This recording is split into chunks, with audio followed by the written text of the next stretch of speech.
Ladies and gentlemen, boys and girls, welcome back to another episode of CO Sports Talk. This one is episode 15.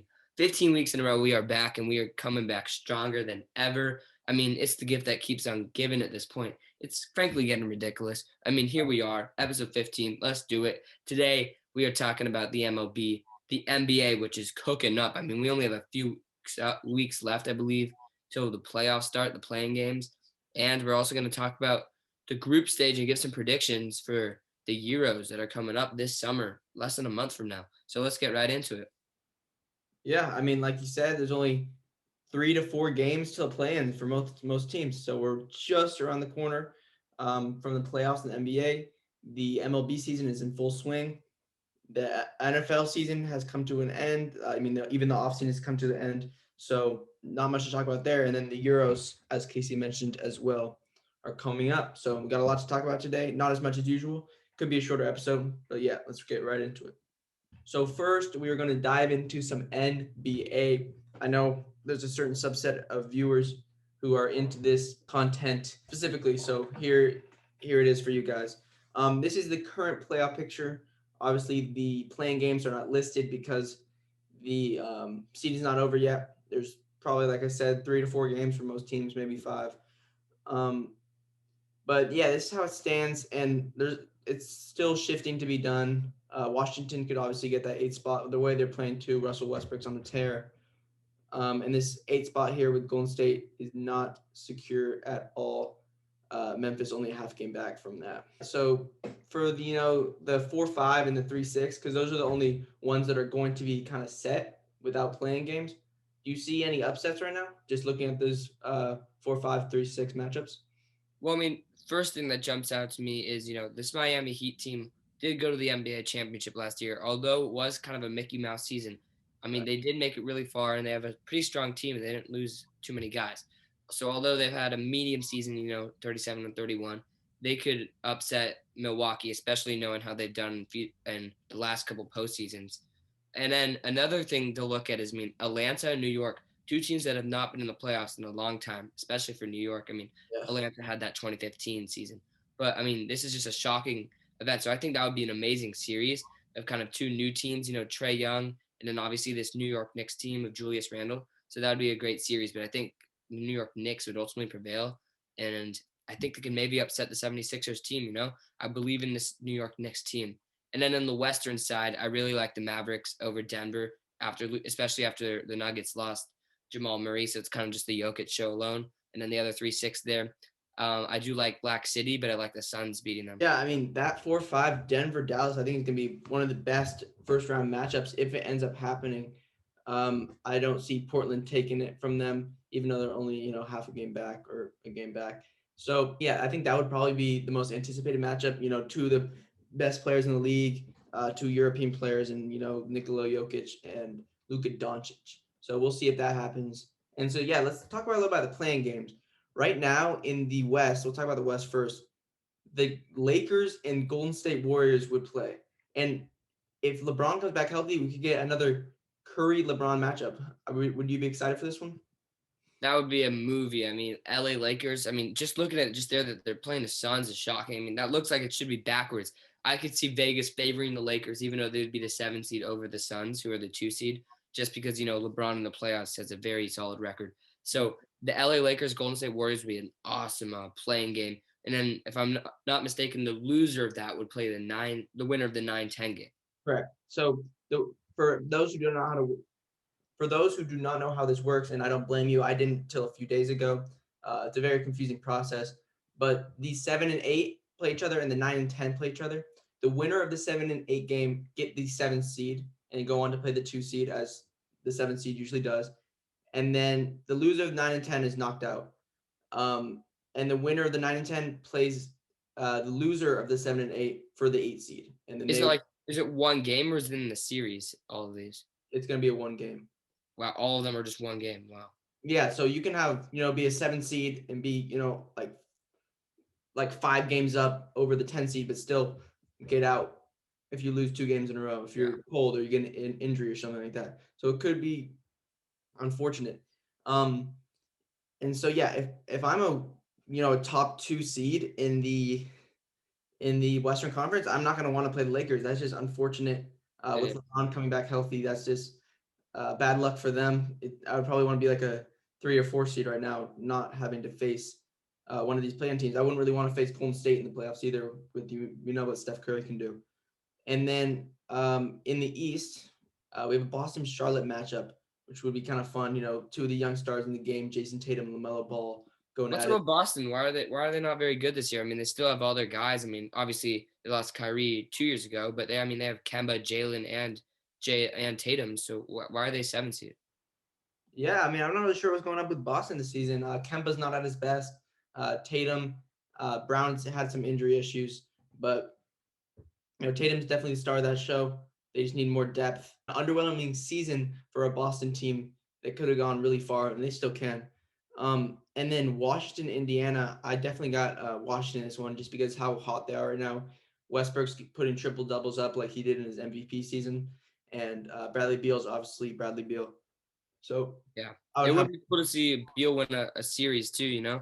He's kind of the Matthew Stafford of basketball, as we said before. And Stafford's never won a playoff game, so I mean, Bradley Beal could do it maybe now that he has a little bit of help. But I mean, they still are 32 and 36, so they still are not in the playoffs as we speak. Yeah, they had a terrible start to the season that kind of held them back.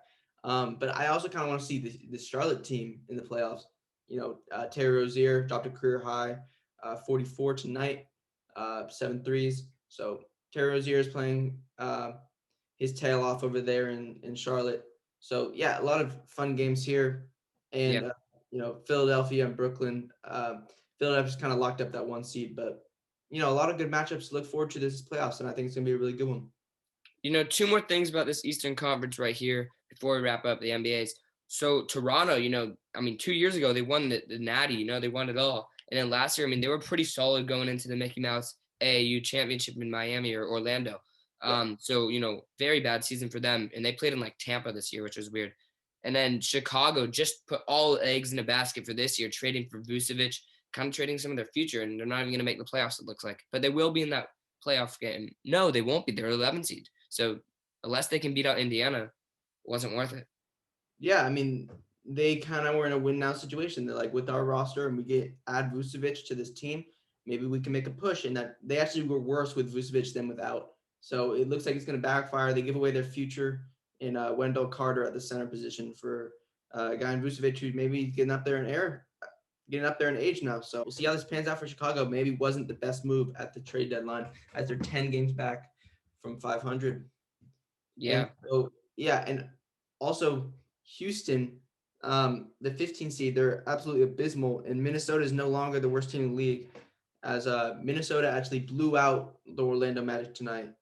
I remember I checked the score at one point; it was like 105-66 or something like that.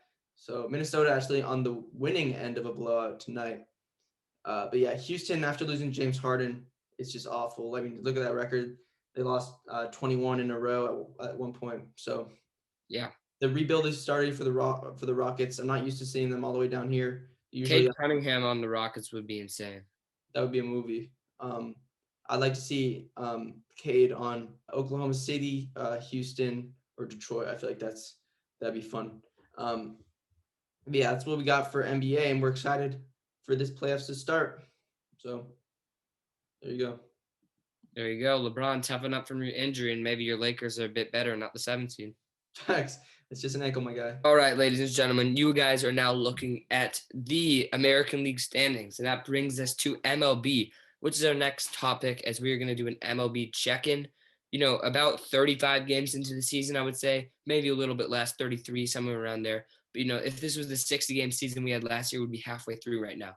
So first, looking at the AL East, very solid season from the Red Sox, as you can see. But Oliver, what's your biggest surprise of the AL East? I mean, it would have to be the Red Sox. I thought they would be a fourth place team going to this one. They actually have the best record in the entire league, entire MLB right now. So sitting at 22 and 13, sitting pretty there at the top of the stacked AL East, or so we thought. It's not as stacked as we imagined at the beginning of the year, with the Yankees kind of struggling. They picked things back up, but they were pretty bad for a while. The Blue Jays are playing below my expectations, and the Rays are playing kind of where I thought they would. but you know, 4 teams above 500 in division, so it's a pretty good division overall. And then there's the Orioles, but they're only 4 games back, so um, Yeah, so it's a respect. pretty tight division, I would say.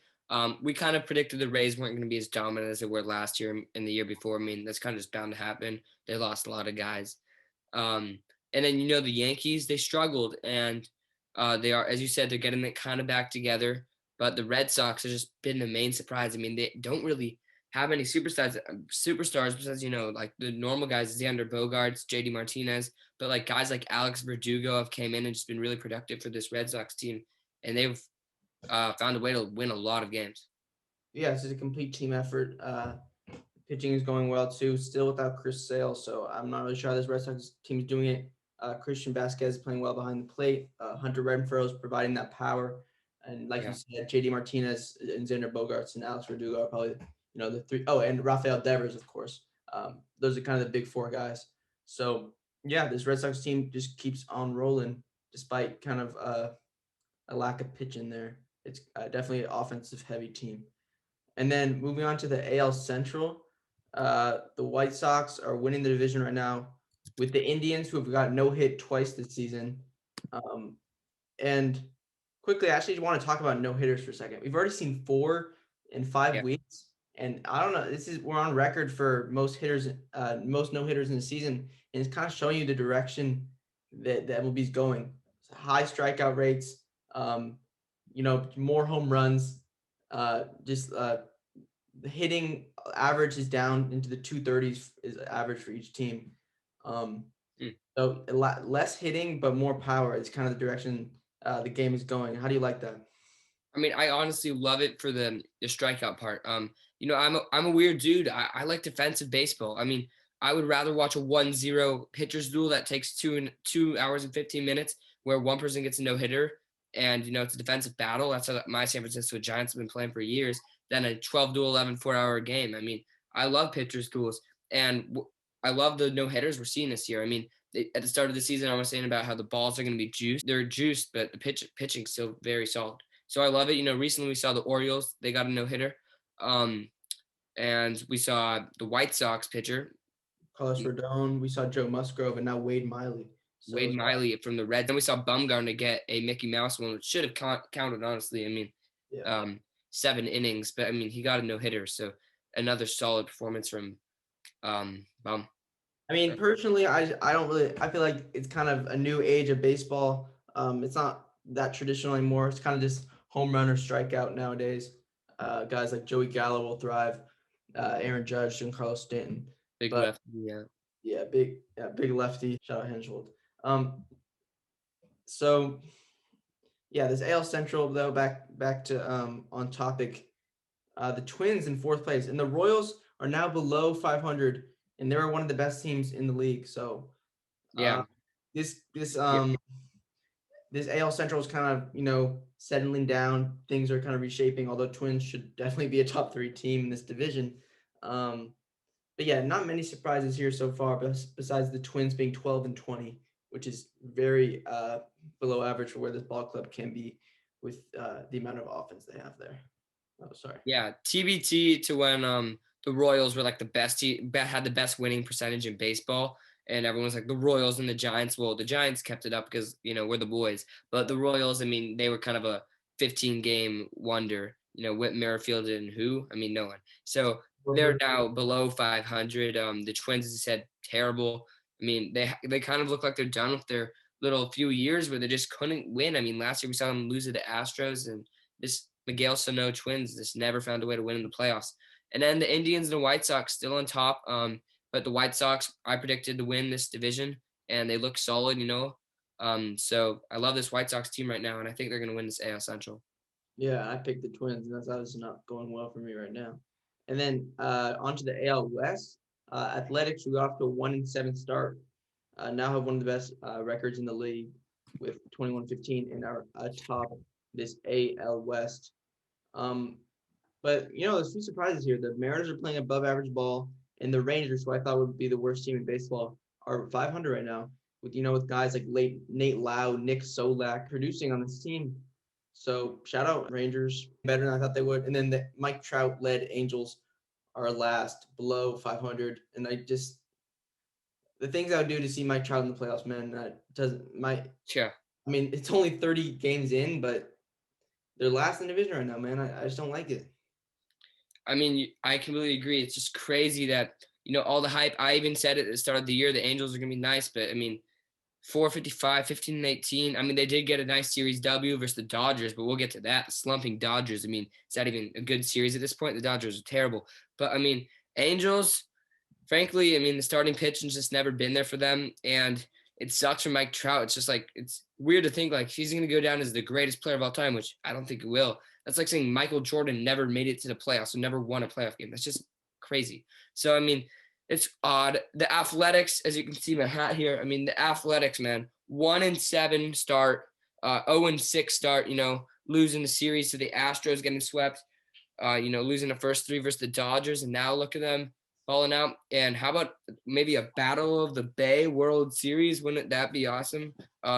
Giants and A's both dominating right now. The Astros, good as normal, not amazing, but they're solid. And then the Mariners had a nice start to the season. They're pretty solid third place team right now. So maybe they could take a wild card spot. Yeah, shout out Ty France and his Seattle Mariners. But back to the Royals, I was just looking at the last 10. They're 1-9 in their last 10. So I guess that explains their losing streak here. All right, so that's what we got for the AL. A little recap of the standings so far and how the season has gone. And then the NL East, just like the NFC East in football, it's just kind of meh. The NL East here. New York Mets 16-13 are leading division with a 5.52 winning percentage. It's just like, come on now, you got to get some better representation here. The worst division in baseball so far, even though every team's kind of just average. God, it makes me frustrated. Like, especially with our stacked division, it doesn't even look the stack because Dodgers kind of fell off. We'll get to that, but I mean, it reminds me of the NFC East, as you said. I mean, 3 of the 4 same cities besides Dallas. I mean, you got Philadelphia with the Phillies, who have been mid all year. I mean, Mickey Moniak finally came up. That's a bright spot. Alec Boehm. I mean, come on, this team ain't gonna do anything.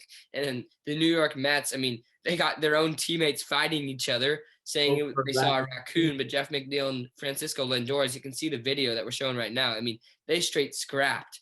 So the Mets and the Phillies have some issues, and they're in first place. And then the Marlins, they're terrible. The Nationals been bad ever since they won the World Series. And the Braves, who we thought would run away in this division, have not been good. However, they won 4 in a row, I believe. They had a great game Saturday night with Pablo Sandoval hitting a pinch hit bomb to take them, and they won tonight. That was a great game. They were down 4 in extra innings, and they came back and won that. I had Mets winning the division to begin this. It looks like it's probably going to go that way, but Francisco Lindor is really, really struggling at the plate, not living up to that contract so far. But we know what Francisco Lindor is capable of, and I think he'll turn things around sooner or later. And NL Central, I mean, how about these Cardinals? They're playing really well as like 8-2 in their last 10. So yeah, they're playing well. Brewers got off to a really hot start, kind of falling off. Cubs, their offense is kind of, turning things around, but still pretty bad. Chris Bryant's the only bright spot right there. Javi Baez is still really overrated. Cincinnati Reds 15-16 and the Pittsburgh Pirates 14-19. Also kind of mid division besides the Cardinals. So the San Francisco Giants, who we're obviously fans of, get to play the 4th and 5th team in the NL Central coming up on the road trip. Every year the Giants play every single team in the NL away and home. So I mean, that's the annual travel to Pennsylvania and Ohio.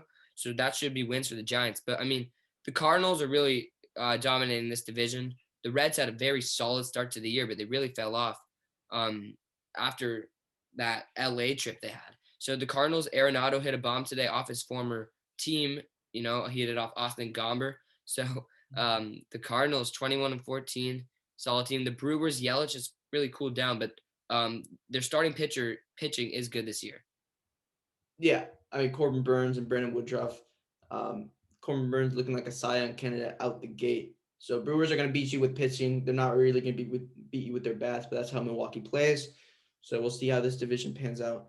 And then the main event of this so far, the Giants. Yes, you're seeing that right. The San Francisco Giants are atop the NL West. Who would have thought?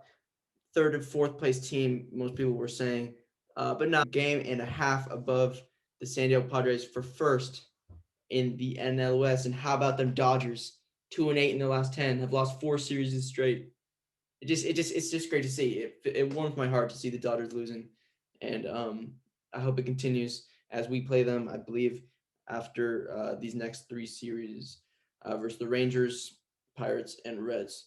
So yeah, what are your thoughts? Take it away.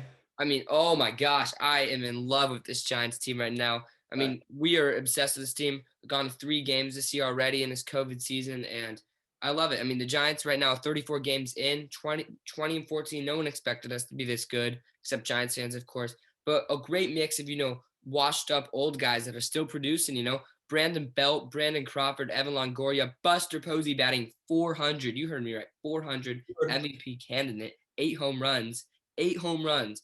The man still has power. He only had Um, 10 in 2019. yeah. Uh, So I Matt, mean, awesome. he's gonna max out this month. And then Giants just Farhan Zaidi's a genius. He finds these guys like Michael Talkman that are not really getting the playing time in New York, and gets for them. Now he's an everyday player for the Giants. Austin Slater, he's been very solid. So this Giants team's just been really good. But not to mention the starting pitching. Besides today, actually, quite a first starting pitcher to not do good all year. But it's been awesome. The rotation's really solid with Gosman. Kevin Gosman is a Cy Young candidate, and then Des Sclafani, Johnny Cueto, and Alex, then Alex Wood, Alex Wood, who Sanchez. just came off the IR, and it's awesome. And then that fifth spot's between Logan Webb and Aaron Sanchez. Yeah, I mean, I just love the way we're pitching right now. In the bats, we're kind of hot and cold, but when we're hot, we're hot. Austin Slater, like you said, Mike Yastrzemski had a 2-hit day today. Nice to see because he's kind of struggled early on. So hopefully he can get things going again. We have a pretty easy schedule coming up with the Rangers, who are obviously over here, 18 and 18. Then we got the Pirates, who are last in their division, and then the Reds, who are second to last in that same division.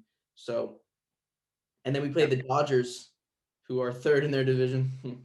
So, yeah, I mean, I just love to see it, and I hope the Giants can keep it up. I'm not sure if we can because of how I feel like a lot of people think our old guys are just overperforming and they're not going to be able to keep this up. But with the way we're playing, I'm not sure if it's a fluke anymore. I Yeah, really, I mean, two things about this season that's interesting. One is the Giants are very solid at home. A 12-4 record at home, and when we're at home, our bullpen tends to play so much better than do on the road. On yeah, the road, we're I believe 500, and we have not. Or no, there it is, 8-10 away. yeah, So the Giants have been terrible away from home. I mean, the losing record, and the main reason for that is the bullpen. And I can name it already countless times. The bullpen's choked. Opening day at Seattle, and then recently, like 2 games in Denver. So this bullpen is really just a lot of guys that are not very reliable. I mean, off the top of my head, I'd say the most reliable guy in our bullpen is Tyler Rogers, who, I mean, pitches literally underhand and is still a little bit inconsistent. And then Caleb Berger, for some reason, isn't getting the minutes he deserves. So this Giants bullpen is not reliable. However, they have been getting the job done somewhat. So we're 20 and 14. And another thing I was going to say is, how about the schedule this year? I mean, it's very odd. We haven't played the Diamondbacks or Dodgers yet, and we played the Padres and Rockies 3 series already. And we don't play the Padres till September 13th. yeah. It's kind of weird so far. I like playing against Arizona. I feel like I like playing them the most out of any division team. I'm not really sure why, but I don't know. I'm not really looking forward to play the Dodgers, even though we play the Dodgers well. It's still the Dodgers, and I always get nervous for them. But yeah, I'm fine. I'm done. I'm glad we're done with the Padres for a good while. I got kind of sick of them and their annoying people on that team like Jerks and Profar, who tagged up 9 runs today, and I just With a position player pitching. with Darren Ruff pitching. Yeah, that's just annoys me. Like he's such a try hard, and he got all hyped in the dugout. Like, buddy, it's a Mickey Mouse run. It's just like something Kalev Vaska would do if he was running the bases. Except he would be tagged out at home, but yeah. He probably wouldn't be able to get home with those outfielders' arms. But yeah, so we're looking forward to the rest of this Giant season. We're not even close. We're just kicking it off, and that will be obviously with a 162 game season. It is just beginning, so a lot of things are going to change. Yeah. People in fifth could go into first. Anything can change, but I think we got a pretty good idea that this Giants team is not. Yeah, so there you have an MLB segment, just a little MLB check-in, We haven't really done a standings update in a while. Kind of, I would say, one quarter through the season, maybe even left at this point. But, a quarter through the season, a little check-in. Both these teams doing well, as we mentioned. And yeah, so let's move on real quick to talk about some international soccer. Let's do it. We're hyped for this. Segment alert. Yeah, new segment. So as you can see here, the Euros are back. Yeah, so these were originally scheduled for 2020. However, due to COVID, they're now in 2021 this summer, but they're still called the 2020 Euros, just like kind of like the Olympics. So, I mean, here we have Group A, Turkey, Italy, Wales, and Switzerland. And there are 6 groups, so Group F is the max. So in some of these, the third place team gets out. So then 16 can go to the knockout round. So Oliver, who do you like as your top 3 in Group A here? I mean, probably Italy, Wales, and Switzerland, because Gareth Bale leading that Wales team. I know you're not gonna like that, and you're gonna have a lot to say about that because I know you're a big Turkey truther. Switzerland's always pretty good with like Xhaka and people like them, and then Italy's always gonna be solid. So those are probably my top 3. What about you? First of all, nothing like getting up at like 7 a.m. on a nice hot summer morning and watching, Switzerland versus Turkey. Would love, can't wait. But I like this Turkey team a lot, and I'm very low on Italy. I mean, they're chokers, to be frank with you. Ever since they won the World Cup in 2006, they've done nothing with their fraudulent program. I mean, I think Switzerland wins this, to be frank with you. I think Switzerland wins Group A, and I like Turkey getting second and Italy getting third and just squeaking out and advancing. So I like Switzerland, Turkey, and Italy. This Turkey team, good team. They did just tie Latvia, but don't listen to that. You know, I think this should be fine this summer when it comes down to it. And I'm excited for the Euros for Turkey. All right, Group B. That was a pretty weak group, not gonna lie. Yeah. And so Group B, Denmark, Finland, Belgium, Russia. An obvious favorite here with Belgium, but don't sleep on Russia and Denmark, as Russia went far in the World Cup last time. Yeah. Alexander. Totally wasn't corrupt at all, Yeah, definitely wasn't in their corrupt, country. was not rigged at all. Do not worry about that. So I really like Belgium in this group as the favorite, and probably Russia second, and then Denmark, and then Finland. How do you order this one? Yeah, it's nice to see some new teams. I haven't seen Finland in the Euros in a long time, but I don't think they're going to do very well, sadly, for the finish. I like Denmark doing well, so I just like Belgium and Denmark, and then Russia third place. Not sure if they'll advance or not, but I like Belgium, Denmark, Russia. Denmark's pretty nice. They got Eriksson from Tottenham. Yeah. All right. Group C, Netherlands back in it after the 2016 hiatus. Ukraine, Austria, and yep, you read that right. North Macedonia. You read that right. I mean, absolutely abysmal group. I feel like they could have just some things up. Netherlands, obviously the best team here because they're always a good team. But Ukraine, Austria, and North Macedonia. I mean, I can't wait to wake up earlier. I can't wait to wake up early and watch Austria and North Macedonia. It's gonna be a movie. Don't sleep on this North Macedonia squad. They got some players. They got some people who can really ball out there on the pitch. So don't be surprised if they go out there and qualify for the next round. But yeah, it's crazy that North Macedonia beat out teams like Iceland to make this Euros. But I mean, they made it. They can bowl. Yeah, I miss teams like Iceland with all the guys' last names and with Sun. I mean, it's a fun team. So yeah, I'd probably get Netherlands, Austria, and Ukraine as my top 3. Yeah, I mean, I like Netherlands, and then I like North Macedonia at 3 and Austria at 2 with David Alaba from Bayern Munich. I like North Macedonia beating out Ukraine, but that'll be a toilet bowl and a half, North Macedonia and Ukraine. I think this will be the one group that only has 2 people advancing instead of 3, one of the 2 groups. All right, now moving on to Group D, the English. Hopefully all those British people don't get all depressed this time around, as last time they lost to Iceland. Another thing for them to complain about. Croatia, who just had a great World Cup, Scotland, and Czech Republic. Yeah, I mean, I'm a big fan of this group. Croatia is obviously a great team. They made it to the World Cup finals last time. Luka Modric, Ivan Rakitic, and company, manning down that midfield. So yeah, and then England, obviously great with Harry Kane, Dele Alli, center mid. People like Jesse Lingard, obviously, who are good, and Sterling. So this is a good England team as well. I can see them going pretty far, but they got to deal with Croatia in their own group. And then Scotland probably not going to get out of this group. Czech Republic would probably be the third. Yeah, I mean, this England team has all the cats they did in 2018 when they made it pretty far in the World Cup, plus some young cats like Jadon Sancho. So, I mean, the rosters haven't been announced yet for this World Cup. But, I mean, when they do, it'll be very interesting to break down, see who gets snubbed. But if I had to give it, I would go Croatia 1. I mean, the itches are just unstoppable. I would go England 2, and then the Czech Republic 3 and Scotland 4. And I don't think the 3 will advance here. Yeah, I agree. All right, so Group E here. The Spaniards, Spain, Sweden, no Ibrahimovic though, Poland, and Slovakia back in the Euros. Yeah, I mean, I really like this Poland team. You know, Robert Lewandowski is one of the best strikers in the entire world, leading this Poland team. So don't sleep on them. I feel like they could even win this group. But obviously, there's Spain. So Spain and Poland will be the big favorites here. But Sweden's always a pretty good team, and Slovakia would definitely be fourth for me. Yeah, I think that these 3 will advance to my mouse on Poland, Sweden, and Spain. I think Spain's gonna get 1, and then, or actually no, I stand corrected. I don't think the Spanish were getting 1.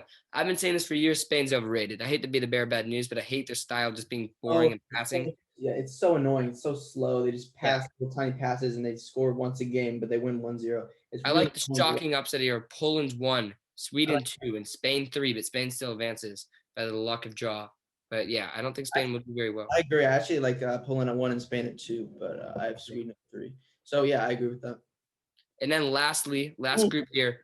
Let's get an F in the chat for Hungary real quick. I mean, a literal F in the chat. I mean, because Group F, but it's terrible for Hungary. They got to deal with Cristiano Ronaldo and company with Portugal.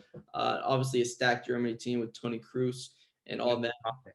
And then Mbappe in France with Olivier Giroud, Hugo Lloris, all the guys there. So we'll see what happens in this group, but obviously the all the 3 besides Hungary, we will advance, just not Hungary. But in what order we will see. But I think France number 1, Germany number 2, Portugal number 3. But I don't even know. Yeah, this will definitely be the one where for sure 3 teams advances. I mean, it got to be 4 of the 6 are already like that. It's got to be 1. But I got Germany. I like that a lot. I think they're pretty solid, but they don't have the young core that they used to. That 2014 team. I mean, they didn't even advance. They lost Korea last World Cup, so I don't think they'll win. I think France will win. I mean, they're so solid. Mbappe and all those young guys they still have. I mean, they are the defending champs. However, defending champs have struggled. But yeah, I like France at 1, and then I like the Germany at 2 and Portugal at 3. I mean, I know it's a little bit chalky, but at the end of the day, I was not all chalk all throughout. I mean, we'll see. We will see. And by the way, very important match here. As you can see, my keyword I'm highlighting, Hungary versus France is in Budapest. Budapest is one of the hosting countries. So, I mean, the Hungary fans, they could be a little rowdy. Yeah, I mean, they could, throw some things at the French players. I mean, I'm excited to see that in Budapest at 14 o'clock. No one that math in their head. Really got to stick to 12-hour time. It's like 14 o'clock, like in like European time, so we don't even know when that is. That's what I'm trying to say. I could do 14 o'clock here, but I'm not sure what that would be in what that would be. But yeah. But there you have it. Hungary versus Turkey is the finals we're predicting of the Euros. Actually, Hungary, North Macedonia would be me, but. All right, so yeah, North Macedonia is the big shocker here. First time making it to the Euros in 27 years. Good for them. But yeah, so talking soccer here on the podcast. Yeah, I mean, we're an international podcast, international soccer podcast. Yeah, and this summer, we'll break down all the games, of course. Even we'll get into some Wimbledon, maybe talking tennis. For sure. I mean, we get women's tennis too. I mean, Naomi Osaka, you can't miss. Can't miss her. Great player. So yeah, that's gonna do it for our soccer segment. Thanks everyone for tuning in to episode 15 of CO Sports Talk. We're 15 weeks in and we don't plan on stopping anytime soon. So keep expecting these every single week, and we will keep grinding them out for you because I know we have, people expecting them every single week, and we appreciate all you guys who stay up late because we got schoolwork on Sundays. We got stuff to do, and we got to edit them after. That takes sometimes 2 to 3 hours. So I appreciate all you guys. And so that's gonna do it for this episode. But see you guys next week. Anything to add, Casey? Shout out to our 2 new subscribers this week, Arav Chandaskrakar and Conrad Wilbur. For now Uh, on, we're going to be announcing all our new subscribers. So if you subscribed, you'll let us be know. announced. So, I mean, might as well. Also follow our Instagram. Link is in our banner. So if you just click our channel and then press Instagram, it'll take you right to our Instagram page. Follow us there for updates. We post on our stories often. Casey kind of runs it a little more than me, but he'll post on the Instagram story and all that good stuff. So we will see you guys next week. Yep. Have a nice night. Comment below who you guys have, where Aaron Rodgers will end up, and who will win the Euros this summer. And if you're still watching right now, love you. See ya.